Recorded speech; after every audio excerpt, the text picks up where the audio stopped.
ஓசி ஓசி ஓசி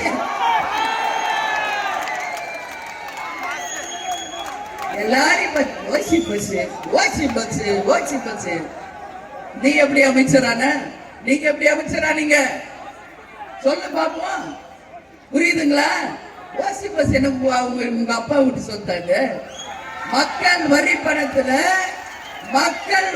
பணத்தில் என் தாய் குலங்களுக்கு மக்களுக்கும் தரப்பட்ட பஸ் அது. அதனால இன்னைக்கு ஓசி பஸ் சொல்ற அருகதை யாருக்குமே இங்க இல்ல.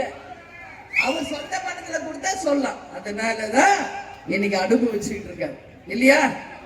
ஆமா ஆமா. சிவன் சொத்து அரசன் அன்று கொள்வான். அதுதான் பழமொழி. தலைவர் நமக்கு சொன்ன மாதிரி தப்பு செஞ்சா உப்பு தின்னா. இதுக்கான உதாரணம் தான் இந்த சட்டமன்ற உறுப்பினர் என்பதை சொல்றேன்.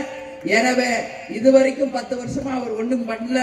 உறுதியாக முகையூர், திருக்கோயிலூர் ஒன்றியங்கள்ல கிராமங்கள், அரகண்டநல்லூர் பேரூராட்சிக்கு மக்களுக்கு தேவையான அத்தியாவசிய கட்டிடங்கள், சாலை, குடிதண்ணீர், பயணியர் நிழல் குடை, வடிகால் வசதி எல்லாமே நம்ம பண்ணியாச்சு.